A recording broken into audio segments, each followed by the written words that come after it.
الحمد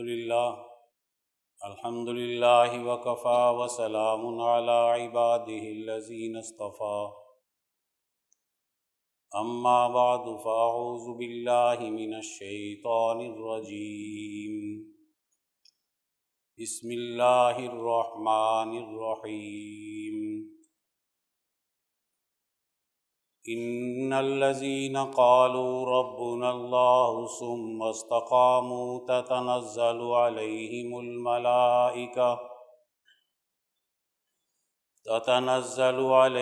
الملائكة ألا تخافوا ولا تحزنوا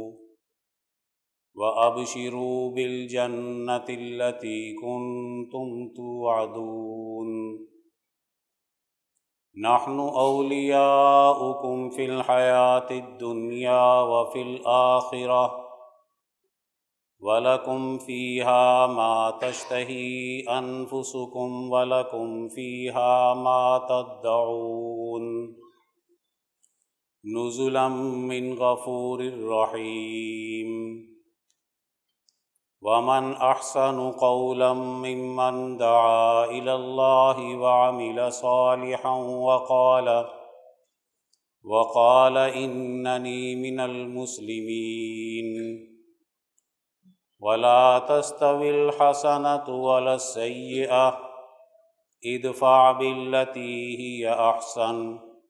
فَإِذَا الَّذِي بَيْنَكَ وَبَيْنَهُ عَدَاوَةٌ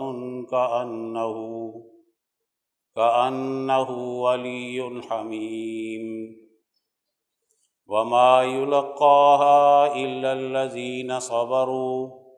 وَمَا يُلَقَّاهَا إِلَّا ذُو حَظٍّ عَظِيمٍ وقال الله تعالى صبغة الله ومن أحسن من الله صبغة ونحن له عابدون صدق الله العظيم قال النبي صلى الله عليه وسلم لا تزال طائفة من أمتي قائمين على الحق لا يضرهم من خالفهم وقال النبي صلى الله عليه وسلم إذا وسد الأمر إلى غير أهله فانتظر الساعة أو كما قال عليه الصلاة والسلام۔ میرے قابل احترام دوستو، یہ رمضان المبارک کا چوتھا جمعہ ہے اور شاید یہ اس رمضان المبارک کا آخری جمعہ بھی ہو سکتا ہے۔ رمضان المبارک کے فضائل، اس کی برکات، اس کی رحمتیں، یہ بہت ہی اہمیت کی حامل ہیں مسلمانوں کے لیے۔ اللہ تعالیٰ کی بارگاہ میں ایک فرد عمل کرتا ہے، اس کا ایک وزن ہوتا ہے۔ اگر ایک جماعت عمل کرتی ہے تو اس کا وزن بڑھ جاتا ہے، اور اگر ایک پوری انسانیت، ایک ملت کے لوگ اس پر عمل کرتے ہوں تو اس کا وزن بہت زیادہ بڑھ جاتا ہے۔ جیسے انسان کے اعمال اوپر جاتے ہیں، ملائے اعلیٰ میں، حضرت القدس میں جاتے ہیں، اس سکرین پر جاتے ہیں جو اللہ تعالیٰ نے انسانیت کے لیے لگا رکھی ہے، تو وہاں سے وہی فیصلے اترتے ہیں اللہ کی جانب سے جو کچھ اس سکرین پر نظر آ رہا ہوتا ہے۔ اگر سکرین پر اچھے اعمال نظر آ رہے ہیں تو نورانیت کے انوارات کی بارش ہوتی ہے، اللہ کی رحمتوں کا نزول ہوتا ہے، اس کی برکات کا نزول ہوتا ہے۔ اور اگر اکثریت گناہ کر رہی ہو، خاص طور پر گناہ کبیرہ کر رہی ہو، اللہ کی نافرمانی کر رہی ہو، برے اعمال اس پر غالب ہوں، تو ملأ اعلیٰ کی سکرین پر تاریکیوں کے رنگ غالب آتے ہیں، جو اللہ تعالیٰ کے غضب کے نازل ہونے کو دعوت دیتے ہیں۔ گویا انسان کے اعمال کی تاثیرات جہاں اس کے اپنے باطن پر پڑتی ہیں، وہیں اس کے اعمال کی تاثیر اللہ کی بارگاہ میں بھی پیش ہوتی ہے۔ جیسے اعمال ہوتے ہیں ویسے ہی پھر نتائج برآمد ہوتے ہیں۔ جو قوم نیک اعمال اجتماعیت کے ساتھ کرتی ہے، جیسے جماعت کے ساتھ نماز پڑھنا، عیدین کی نماز پڑھنا، جمعے کی نماز پڑھنا، ساری امت مسلمہ روزے رکھتی ہے، اجتماعی عمل ہے، حج کرتی ہے، اجتماعی عمل ہے، زکوٰۃ ادا کرتے ہیں، اجتماعی عمل ہے۔ یہ اپنا ایک اثر رکھتے ہیں اللہ تعالیٰ کی بارگاہ میں پیش ہو کر، اور پھر اللہ کی رحمت کو دعوت دیتے ہیں۔ تو یہ مہینہ اس لحاظ سے کہ اس میں بہت بڑا اجتماع ایک نیک اعمال کر رہا ہوتا ہے، یقیناً یہ اللہ کی رحمت کو اپنی طرف کھینچتا ہے، اس کے غضب سے پناہ میں آتا ہے۔ علماء لکھتے ہیں کہ جب انسان برے اعمال کا غلبہ اس پر ہوتا ہے، انسانی سوسائٹی پر، تو اللہ تعالیٰ کا غضب نازل ہوتا ہے۔ تو صحیح علماء ربانی پھر یہ اپنی مریدین کو، اپنے سے متعلقین کو اس بات کی تلقین کرتے ہیں کہ تم کثرت سے استغفار کرو، اللہ کی بارگاہ میں اپنے گناہوں کی معافی مانگو، تاکہ وہ جو غضب کے نزول ہو رہا ہے، جو عذاب کی شکل میں ہوتا ہے، کثرت استغفار سے اللہ تعالیٰ اس عذاب سے انسان کو بچا لیتے ہیں۔ گویا ایک انسان کا ہر عمل اس کے اپنے باطن میں بھی محفوظ ہے، کراماً کاتبین نے بھی اس کو محفوظ کیا ہے، ملائے اعلیٰ میں بھی محفوظ ہے، علیین میں یا سجین میں بھی محفوظ ہے۔ اللہ تعالیٰ نے اس کے تمام اعمال کی نگرانی کا بڑا زبردست نظام بنایا ہے، جو اس کی ذات سے لے کر فرشتوں سے ہوتا ہوا اعلیٰ علیین تک پہنچتا ہے یا سجین تک پہنچتا ہے، اور اسی کے مطابق نتائج کا نزول ہوتا ہے۔ جماعت بھی اگر صحیح اہتمام کے ساتھ اللہ تعالیٰ کی عبادت کر رہی ہو، روزے رکھ رہی ہو، نیک اعمال کر رہی ہو، ولایت کے درجات حاصل کر رہی ہو، غلبہ دین کی جدوجہد کر رہی ہو، ظلم مٹانے کا نظریہ رکھتی ہے، عدل و انصاف کو غالب کرنے کا نظریہ رکھتی ہے، تو اللہ تعالیٰ بڑے رحیم ہیں، قوموں کے عذاب کو دور کر دیتے ہیں۔ اس لیے حدیث پاک میں آتا ہے کہ اگر انسانی سوسائٹی میں ایک جماعت بھی اللہ اللہ کرنے والی رہتی ہے تو قیامت نہیں آئے گی۔ نبی کریم صلی اللہ علیہ وسلم نے ارشاد فرمایا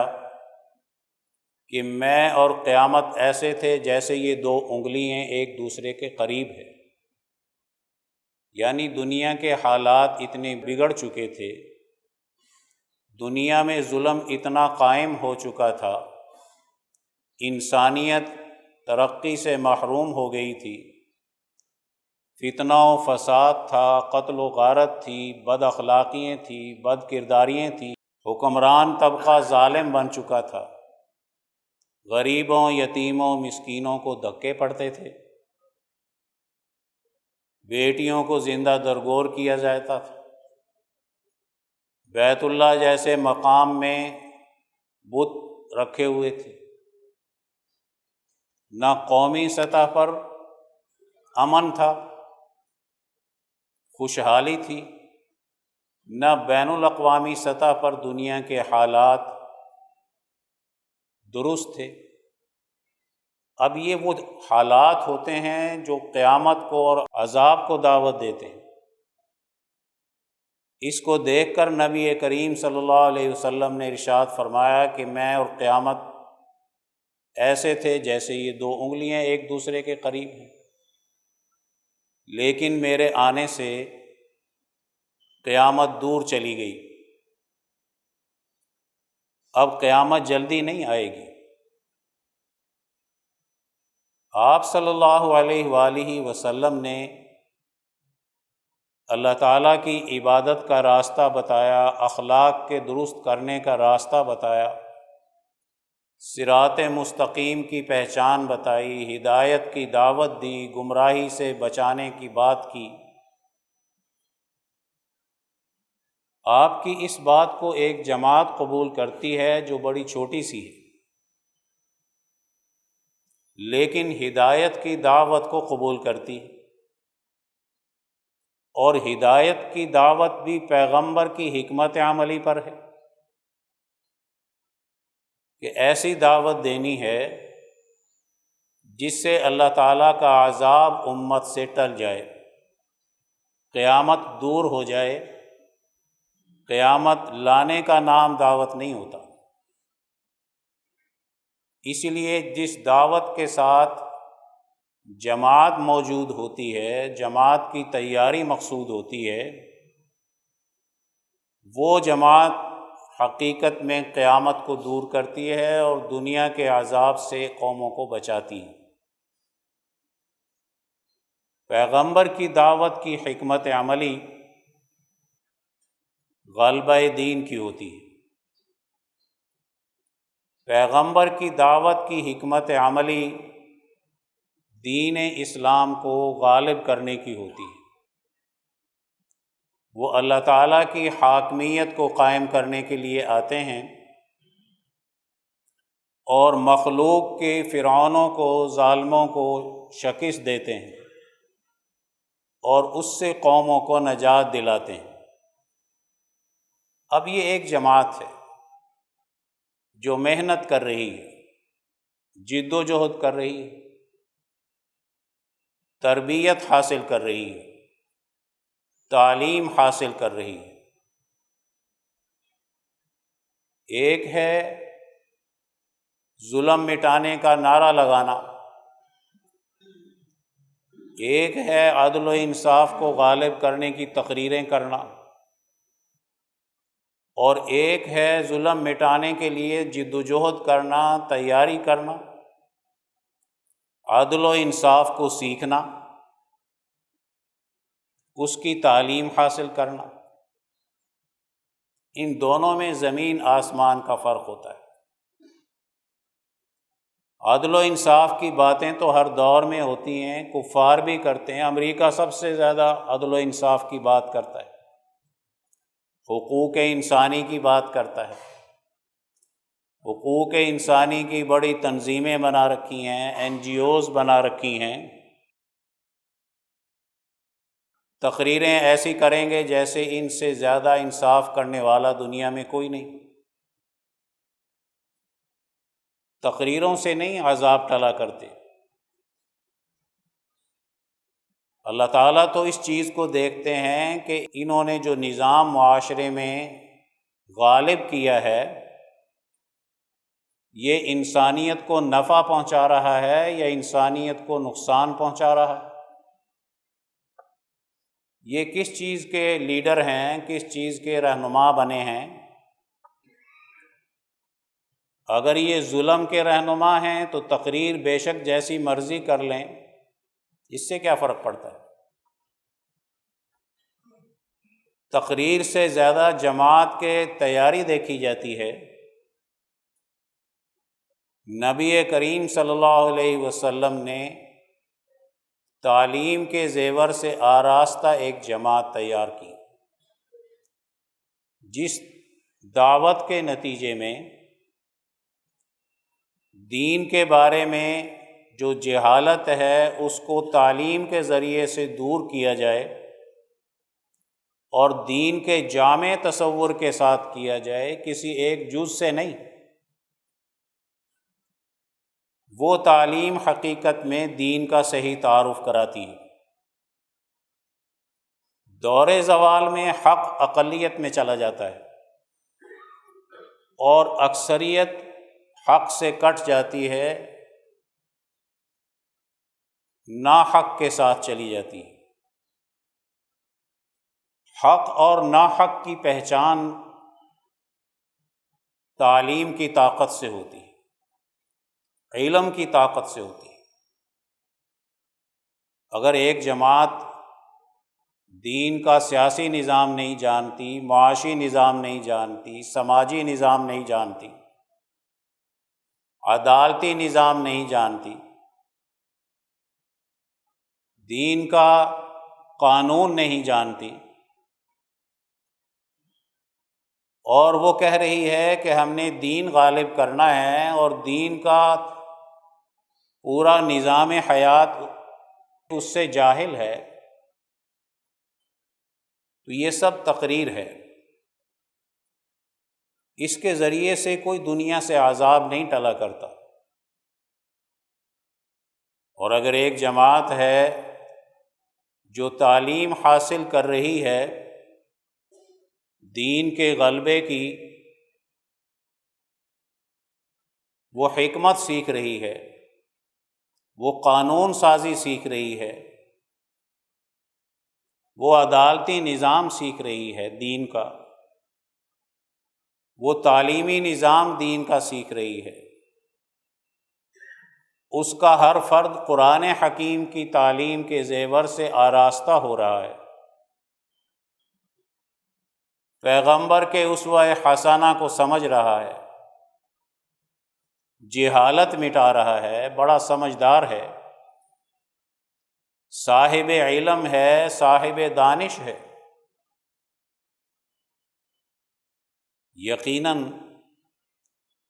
یہ وہ جماعت ہے جو صحیح دعوت لے کر اٹھی ہے۔ اس نے اپنی دعوت کے تقاضے جو دور کے تقاضے کے مطابق تھے اس کو اختیار کیا ہے۔ سب سے اہم کام یہی پہچاننا ہوتا ہے کہ دعوت کا آج کا تقاضا کیا ہے، جس سے ایک صحیح اور سچی جماعت پیدا ہو۔ دور کے تقاضے سے ہٹ کر جو دعوت دی جاتی ہے وہ نتائج نہیں پیدا کرتی، اس پر غالب اس کی مخالف طاقت رہتی ہے۔ دین مغلوب ہو تو غلبے کی دعوت دی جاتی ہے۔ سب سے پہلا کام دین کا غلبہ ہوتا ہے۔ دین شعبوں میں بعد میں تقسیم ہوتا ہے، مرکزیت کو پہلے قائم کرتا ہے۔ مرکزیت کے ماتحت دین کے شعبے ہوتے ہیں۔ مرکزیت دین کی ہو تو شعبے نتائج دیتے ہیں، ہر شعبہ ترقی کرتا ہے، آگے بڑھتا ہے۔ مرکزیت دہریوں کے ہاتھ میں ہو، بے دین قوتوں کے ہاتھ میں ہو، مفاد پرستوں کے ہاتھ میں ہو، ظالموں کے ہاتھ میں ہو، غلامانہ ذہنیت والوں کے پاس مرکزیت ہو، ناپاک ذہنیت والے سوسائٹی پر غالب ہوں، جب مرکزیت ان کے ہاتھ میں ہوگی، ابو جہلوں کے، کسی فرعون کے، حامان کے، شداد کے، قارون کے، کسی قیصر اور کسریٰ کے، تو دین کے تمام شعبے اگر آپ اس کو تقسیم کریں گے اپنی جگہ پر ناکام ہوتے چلے جائیں گے، اور برائی پھیلتی چلی جائے گی، برائی غالب آتی چلی جائے گی۔ اب اگر غلبہ دین کی دعوت کے علاوہ کوئی اور دعوت لے کر چلیں گے، شعبے کی ہوگی، نماز کا شعبہ ہے، حج کا شعبہ ہے، زکوٰۃ کا ہے، کوئی NGO بنانے کا ہے،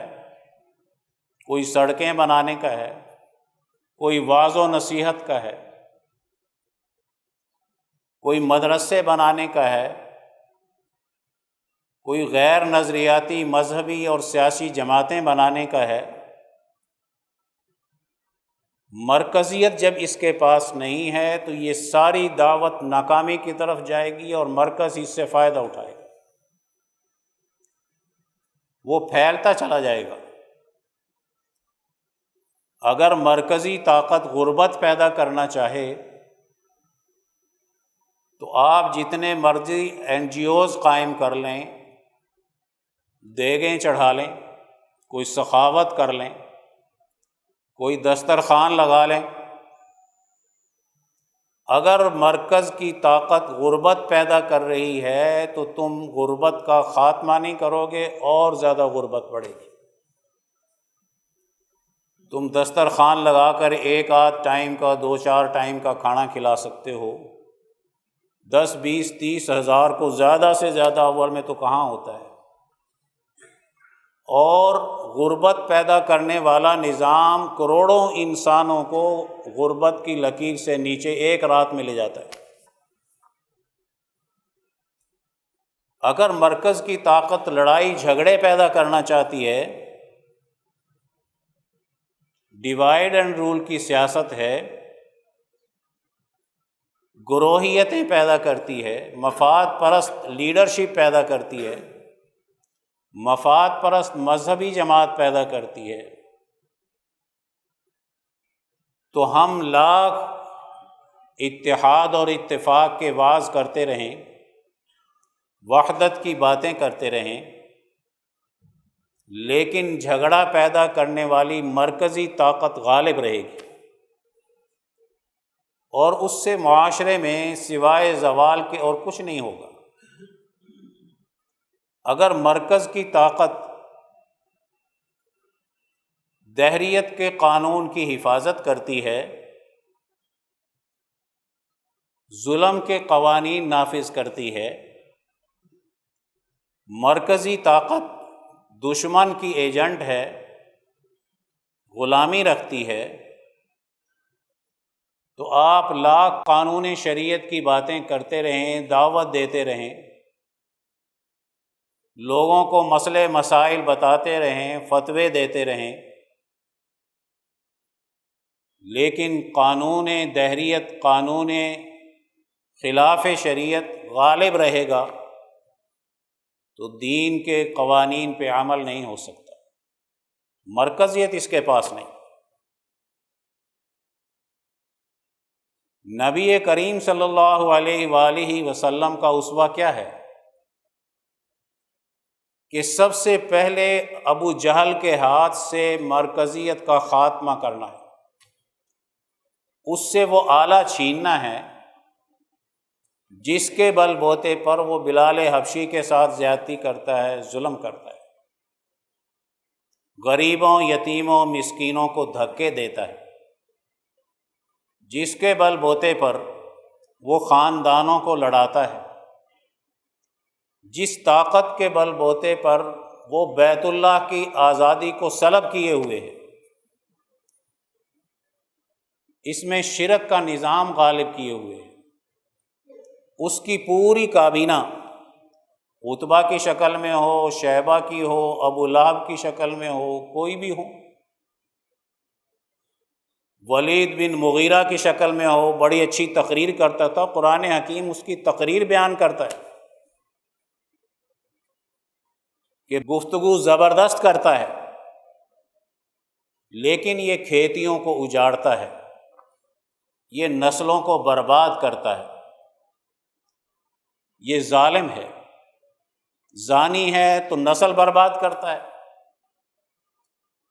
ظالم مالدار ہے تو کھیتیوں کو برباد کرتا ہے۔ اگر حکمران طبقہ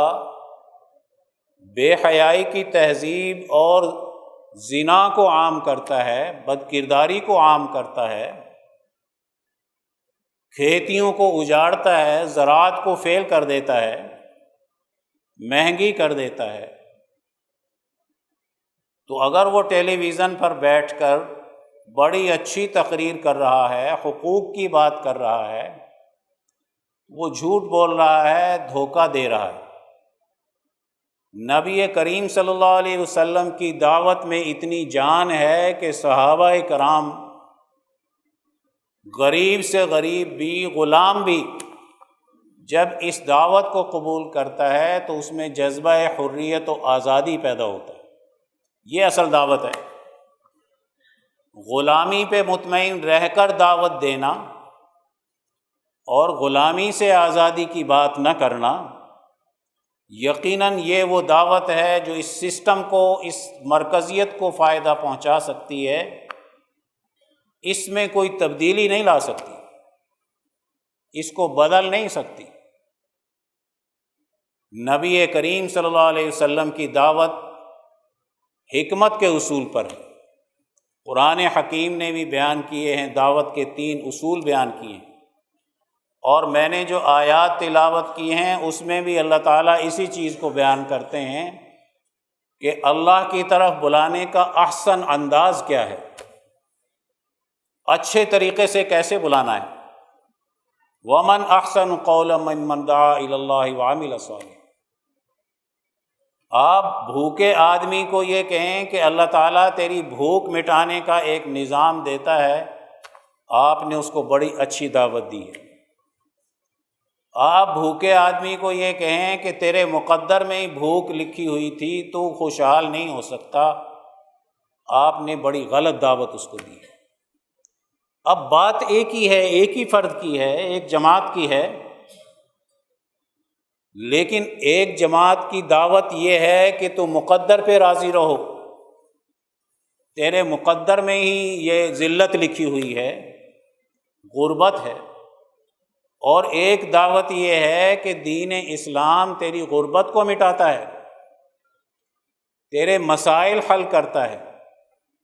تجھے یتیمیت، مسکینیت سے نکالتا ہے،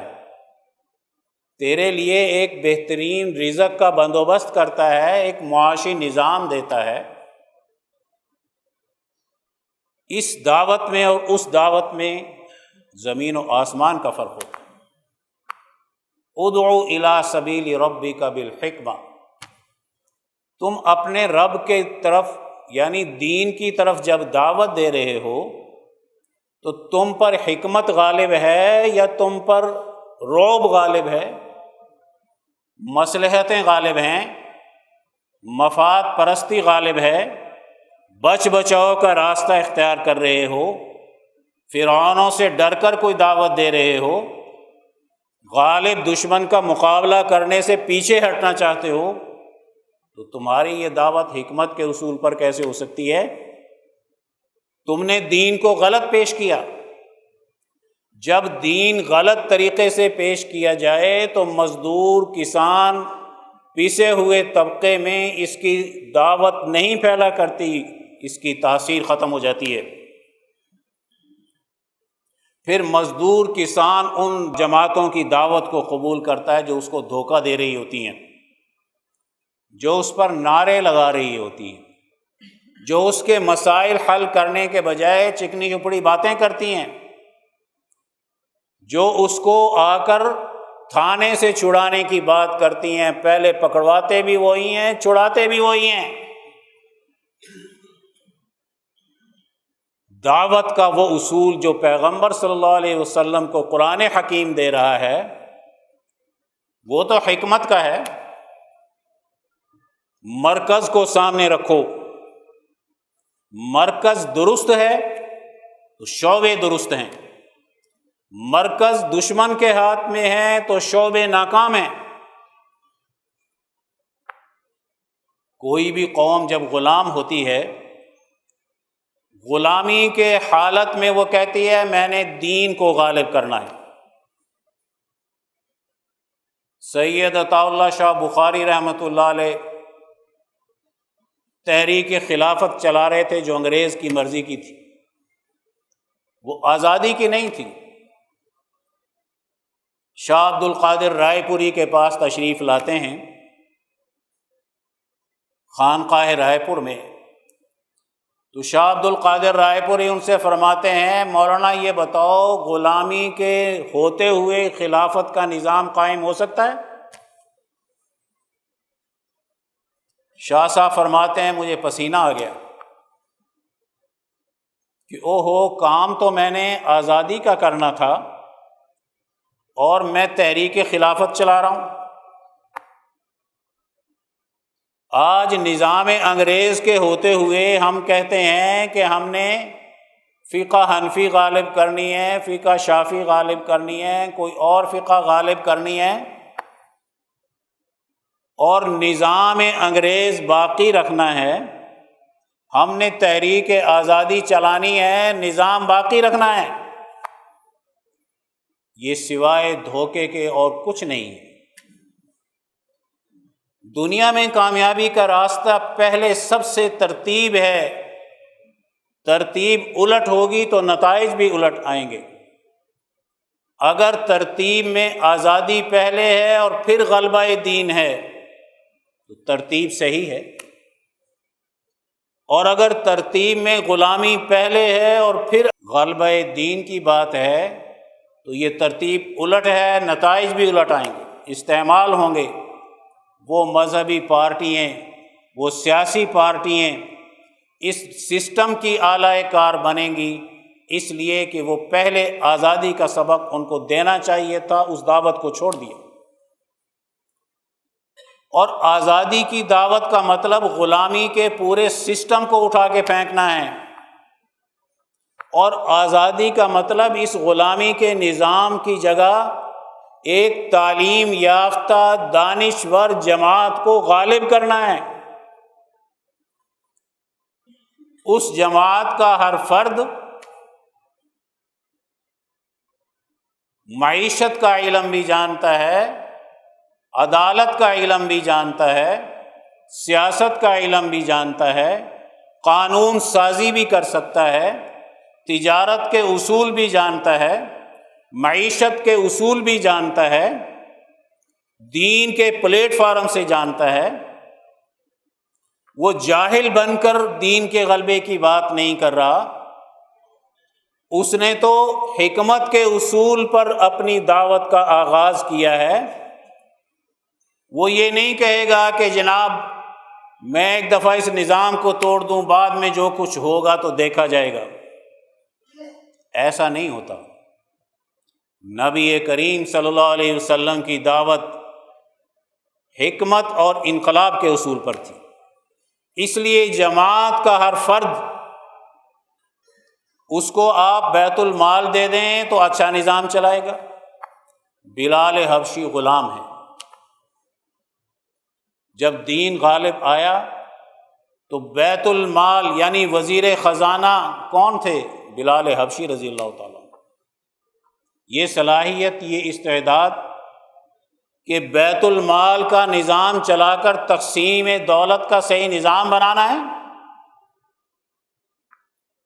غریب یتیم مسکین تک اس کے حقوق کی ادائیگی کے اعتبار سے اس کو مال پہنچانا ہے،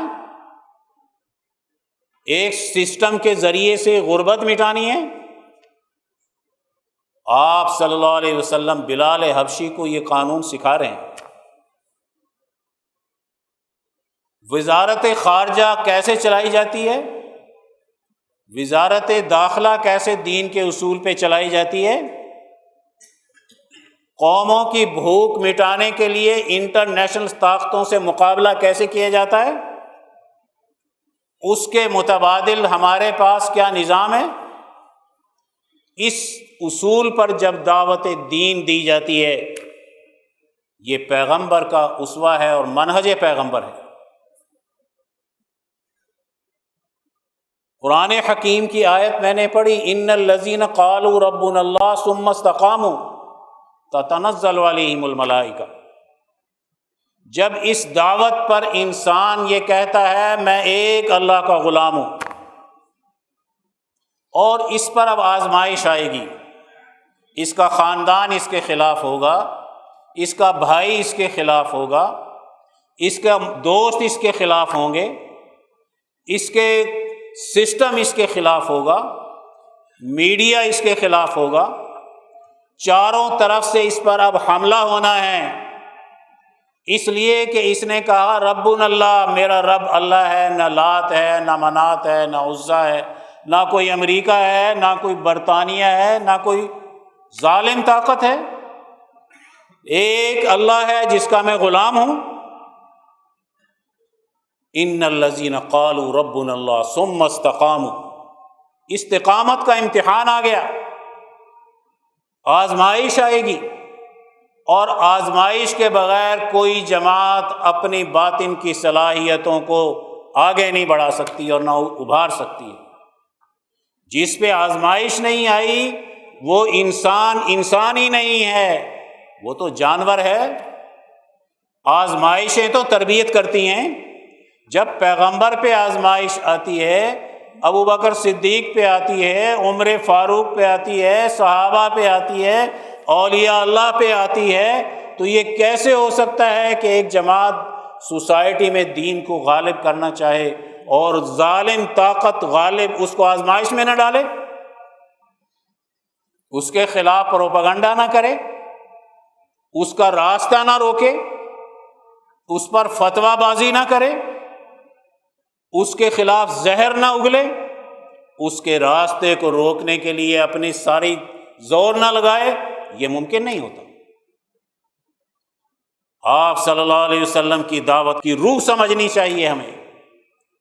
استقامت کا امتحان ہے، آزمائش آئے گی۔ پھر کیا کہتے ہیں اللہ تعالیٰ، جو آزمائش میں کامیاب ہو جاتا ہے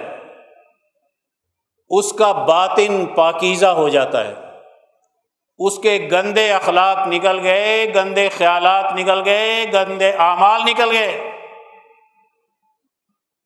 اس کے اندر پاکیزہ اخلاق پیدا ہو گئے،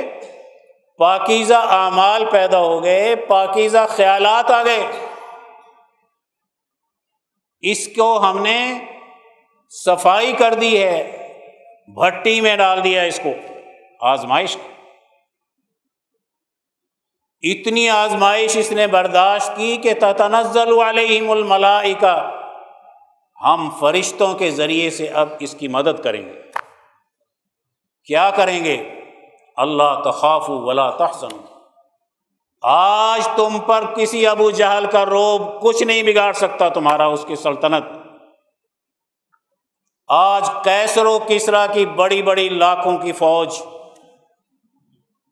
ان کے بڑے بڑے محلات، ان کے بڑے بڑے سردار چودھری آج تمہارے اوپر اپنا رعب نہیں ڈال سکتے۔ ہم نے ہر قسم کا رعب تم میں سے ختم کر دیا ہے، ایک اللہ کا ڈر اور خوف ہے۔ اب تم دشمن کی آنکھوں میں آنکھیں ڈال کر بات کر سکتے ہو۔ وہ کیسی جماعتیں ہیں جو لاکھوں کی تعداد میں جس کے کارکن ہوں اور امریکہ کی آنکھوں میں آنکھیں ڈال کر نہ بات کر سکتی ہو، ظالم کو ظلم سے نہ منع کر سکتی ہو، آزادی اور حریت کا سبق اپنے کارکن کو نہ سکھا سکتی ہو، کل دین کی دعوت نہ دے سکتی ہو، وہ بیچاری جماعت کیسے سوسائٹی میں یتیم مسکین بن کے رہے گی، مغلوب بن کے رہے گی۔ غلبے کی نظریے کی دعوت بہادر بناتی ہے، جرأت مند بناتی ہے، دشمنوں کے رعب نکال دیتی ہے۔ اللہ تعالیٰ کہتے ہیں میں تمہیں کامیابی کی خوشخبری سناتا ہوں، وَأَبْشِرُوا بِالْجَنَّةِ الَّتِي كُنْتُمْ تُوعَدُونَ۔ مولانا احمد علی لاہوری رحمۃ اللہ علیہ فرماتے ہیں جنت کیا ہوتی ہے؟ شاہی مہمان خانہ۔ جنت شاہی مہمان خانہ ہے جس نے دنیا میں شاہانہ کردار ادا کیا تو وہی تو شاہی مہمان خانے میں جاتا ہے، جس نے دنیا میں غلامی کا کردار ادا کیا، جس نے دنیا میں جہنم کے مہمان خانے کا راستہ اختیار کیا، وہ جنت کے مہمان خانے میں کیسے جا سکتا ہے؟ شاہی کام دنیا میں اللہ کے دین کو غالب کرنا ہے، دنیا سے ظلم مٹانا ہے، دنیا کو عدل و انصاف دینا ہے، صحیح دین پیش کر کے غریبوں، یتیموں، مسکینوں، ضعیفوں کو اوپر لے کر آنا ہے۔ وَنُرِيدُ أَن نَّمُنَّ عَلَى الَّذِينَ اسْتُضْعِفُوا فِي الْأَرْضِ وَنَجْعَلَهُمْ أَئِمَّةً وَنَجْعَلَهُمُ الْوَارِثِينَ۔ اللہ فرماتے ہیں ہم یہ چاہتے ہیں، ہمارا عزم ارادہ ہے کہ کمزور طبقے کو اوپر لا کر زمین کا وارث بنا دیں۔ جس دعوت سے کمزور طبقہ زمین کا وارث بنے اور طاقتور ظالم ملا اور مترف شکست کھا جائیں، وہ دعوت ہے جو جنت کا مستحق بناتی ہے، جو اس کو اعلیٰ درجے پر پہنچا دیتی ہے، جنت کا وارث بنا دیتی ہے۔ اللہ کہتے ہیں یہ میری مہمان خانہ ہے، میں مہمانداری کرتا ہوں، نزلا من غفور رحیم۔ یہ اللہ کی جانب سے تمہیں استقبالیہ دیا جا رہا ہے۔ ہمارا اصل مقام جنت نہیں، وہ ہمارا استقبالیہ ہے۔ اصل مقام تو جنت کے بعد اگلے شؤون الہیہ کا مشاہدہ ہوتا ہے، اس سے تو جنت پیچھے رہ جاتی ہے۔ استقبالیہ کے بعد ہے جو اصل تجلیات سے تعلق قائم ہو کر انسانیت ترقی کے اعلیٰ اس مقام پر پہنچتی ہے جس کی انتہا نہیں ہوتی۔ گویا ایک مسلمان جب سچی دعوت لے کر غلبہ دین کی اٹھتا ہے، کامیابی ناکامی اللہ کے ہاتھ میں ہے، لیکن ساری زندگی اسی جد و جہد میں گزار دیتا ہے کہ میں نے دین کو غالب کرنا ہے، اسی پر اس کی موت آ جاتی ہے، تو اللہ تعالیٰ کہتے ہیں میں نے اس کے لیے اچھا مہمان خانہ تیار کیا ہے۔ اس سے اچھی بات کس کی ہے؟ جو اللہ کی طرف بلاتا ہے۔ اللہ کی طرف بلانا، اللہ کی کتاب کی طرف بلانا ہے، پیغمبر کی تعلیم کی طرف بلانا ہے، صحابہ کے اسوے کی طرف بلانا ہے، غلبہ دین کی طرف بلانا ہے۔ اللہ کی طرف دعوت کا مطلب یہ ہے اللہ کی ضعیف اور مظلوم مخلوق کی مدد کر کے ظالم طاقتوں سے اس کے آزادی اور حریت دلاؤ۔ جب کسی قوم میں ایک ترتیب سے ہی قائم ہو پیغمبر کی، تو دنیا میں نتائج بھی صحیح آتے ہیں۔ ترتیب پیغمبر ابو جہل کے نظام سے پہلے آزادی ہے، اور ہے بھی پہلے حجاز کو پاک کرنا ہے۔ آج عجیب ہمارا حال ہے، ہم دعوت شروع پاکستان سے کرتے ہیں اور پھر ہم پہنچ جاتے ہیں برطانیہ میں، پھر ہم پہنچ جاتے ہیں انگلینڈ میں، پھر پہنچ جاتے ہیں واشنگٹن میں، جرمنی میں، ساری دنیا میں دعوت کے دفتر بنا رکھے ہیں۔ آغاز پاکستان سے کیا اور پاکستان میں کفر ناچ رہا، بھوک ناچ رہی، ظلم موجود، غلامی موجود، انتشار موجود، قتل و غارت موجود، فتنہ پروری موجود، غلامی موجود، اور دفتر کہاں بنا لیا؟ برطانیہ میں دین پھیل رہا ہے، امریکہ میں دین پھیل رہا ہے، جرمنی میں دین پھیل رہا ہے، اور پاکستان میں کفر پھیل رہا ہے۔ جب دعوت کی غلط حکمت عملی اختیار کی جائے گی اور وہ جماعت جو سب سے پہلے حجاز میں دین کو غالب کرتی ہے، صلح حدیبیہ تک تو آپ اپنی دعوت کو بین الاقوامی براتے بھی نہیں ہیں۔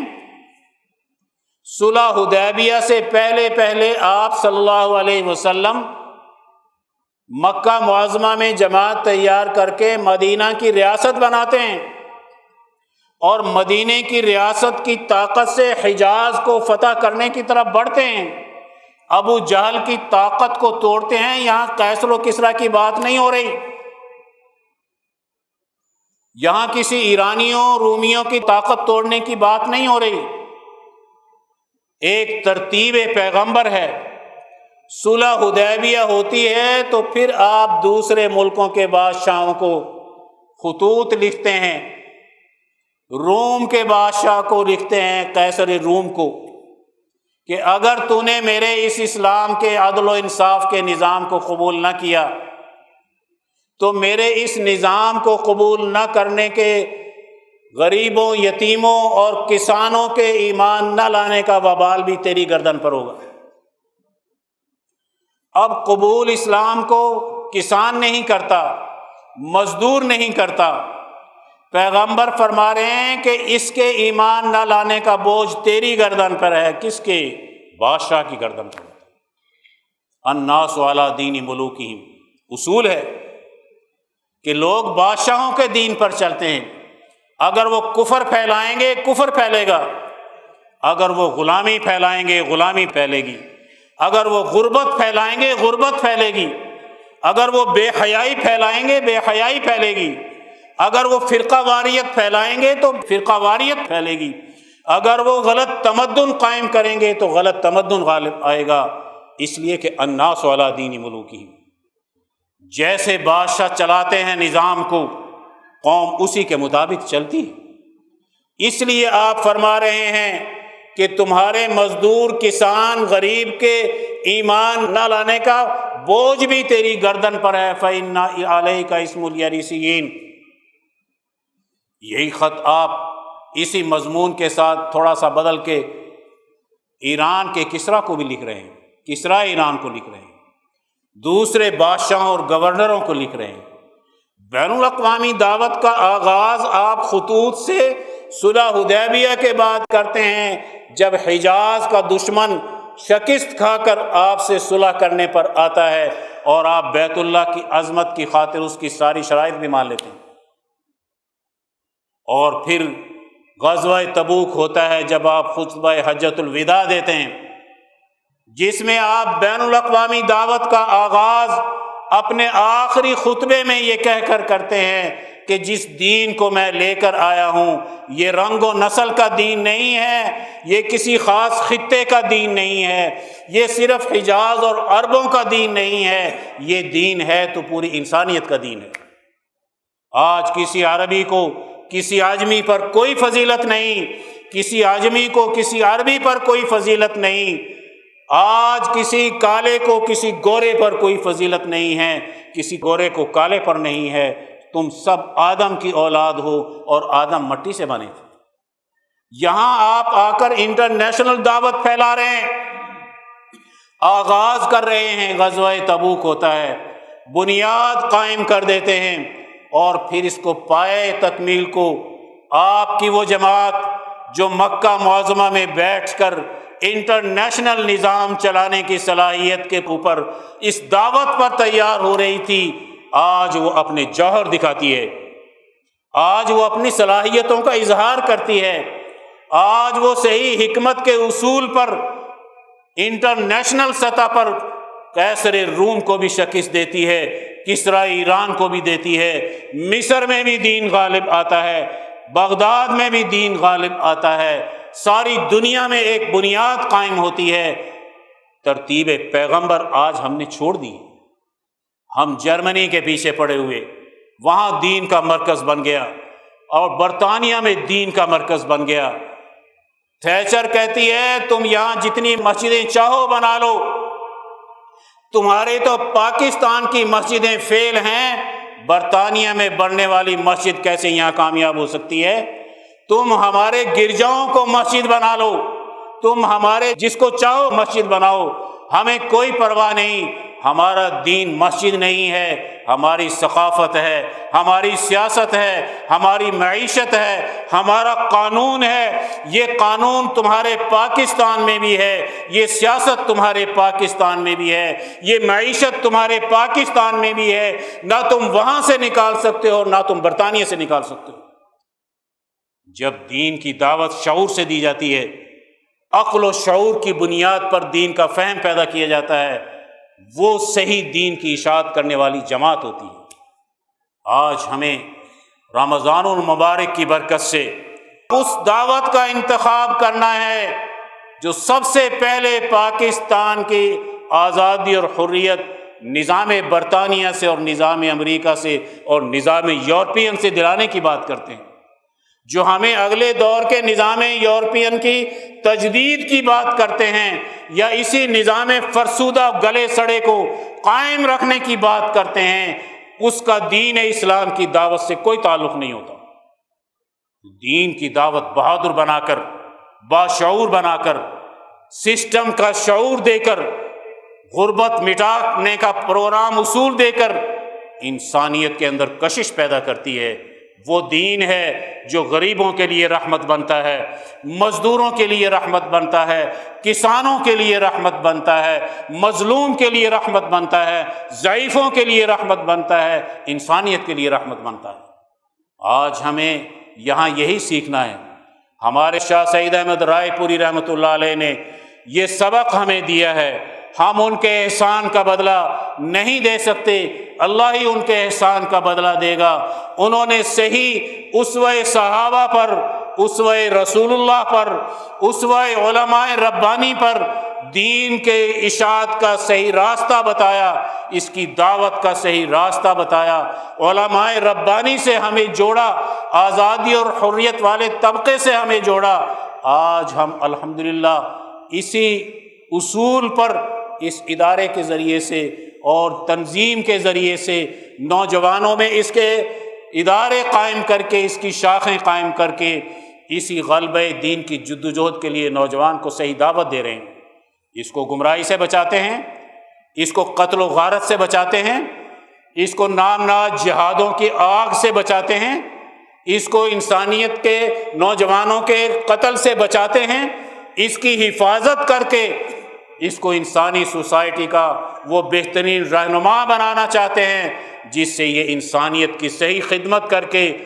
دنیا میں بھی کامیابی حاصل کرے گا اور آخرت میں بھی کامیابی حاصل کرے گا۔ یہ جذباتی نہیں ہوتا، یہ غصے میں نہیں آتا، یہ دین کا فہم پیدا کرتا ہے، علماء ربانی کی رہنمائی میں پیدا کرتا ہے۔ یہی وہ صحیح دین کی دعوت ہے جس کا قرآن حکیم ہمیں حکم دیتا ہے کہ جب یہ دعوت لے کر تم دنیا میں جاؤ گے، تمہارا بڑے سے بڑا دشمن تمہارا دوست بن جائے گا۔ ہر غریب امریکی ہو، غریب برطانوی ہو، غریب آسٹریلین ہو، غریب ہندوستانی ہو، غریب چائنیز ہو، کسی دنیا کا غریب اور مظلوم ہو، جس کے پاس یہ دعوت پہنچے گی وہ تمہارا پکا دوست بن جائے گا۔ ایسی دعوت ہے جو دین کی رحمت بن کر آتی ہے اور دین کو غالب کرتی ہے۔ اللہ تعالی ہمیں رمضان المبارک کی برکات سے اس دعوت کو سمجھنے کی اور اس کو غالب کرنے کی توفیق عطا فرمائے۔ وآخر دعوانا الحمدللہ رب العالمین۔